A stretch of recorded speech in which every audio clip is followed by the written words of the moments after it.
Oh mon Dieu, Esther, c'est toi? Ruth, ça fait quoi, 3 ans qu'on ne s'est pas vu, je crois. Je suis trop content de te voir. Qu'est-ce que tu es devenu? Oh, moi, ça fait 2 ans que je suis mariée avec le patron de RL Productions. Et aujourd'hui, on a 2 enfants. Et toi, qu'est-ce que tu es devenu? Moi, je suis toujours pas marié et j'ai toujours pas d'enfant, ni de travail non plus. Mais attends, tu as fait des études en marketing si je me trompe pas. Je peux te trouver un poste dans l'entreprise de mon mari si tu veux. Oh mon ami, merci. Ça serait tellement gentil de ta part si tu pouvais faire ça pour moi.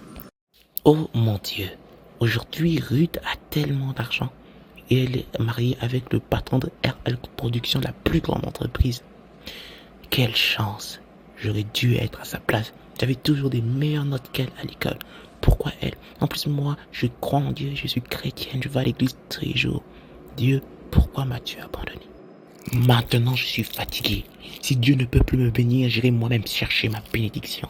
Puisqu'elle veut me faire travailler avec son mari, elle verra. Je veux lui prendre son mari et c'est moi qui deviendra riche. Et tout le monde va m'appeler madame dans cette ville. Oh mon amour, j'espère que tu as passé une très bonne journée de travail. Oh oui, ma journée s'est très très bien passée. Et j'ai pensé à toi toute la journée, mon cœur. Mais mon cœur, j'ai une demande très très importante à te faire. Je crois que je t'avais déjà parlé de ma meilleure amie Ruth. Et celle qu'on était avec à l'université. Et aujourd'hui, elle a vraiment des problèmes et elle a besoin de travail. Je t'en prie, est-ce que tu peux pas lui trouver un poste dans ton entreprise? Je sais que vous avez besoin de quelqu'un pour le marketing.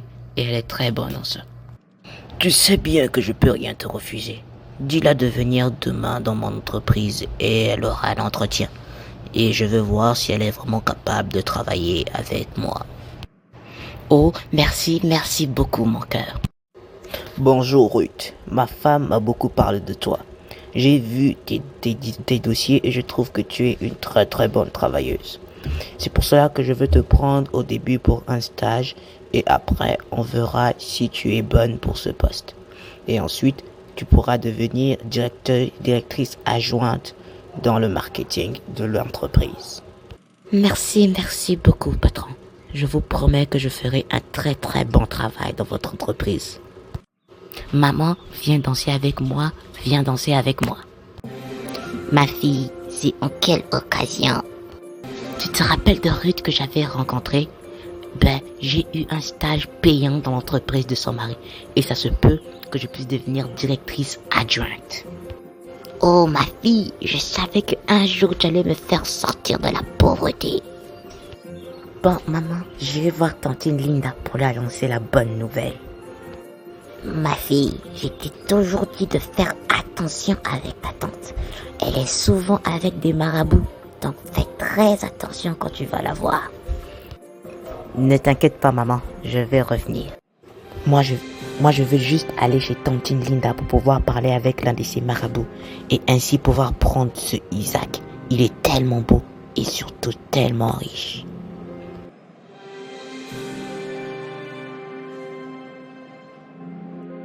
Le plus gros problème de Ruth, c'est qu'elle veut tellement la richesse qu'elle oublie que Dieu est la source de toute bénédiction.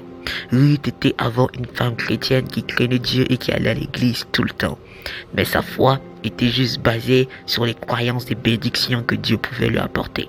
Alors que l'amour de l'argent, Dieu nous le dit, est le début de tous les maux. Alors nous vous attendons pour la nouvelle épisode qui sortira bientôt afin que nous puissions savoir qu'est-ce que Ruth va faire. Est-ce qu'elle reviendra dans le droit chemin devant Dieu ou est-ce qu'elle continuera son plan machiavélique pour détruire la vie de la seule personne qui a pu l'aider, c'est-à-dire son ami? Je vous en prie de vous liker, de vous abonner, de commenter et de partager car ce travail est un travail qui demande beaucoup d'efforts et beaucoup de travail acharné. Alors je vous remercie. Que Dieu vous protège et que Jésus-Christ soit avec vous pour le début de cette nouvelle année de 2026. Amen.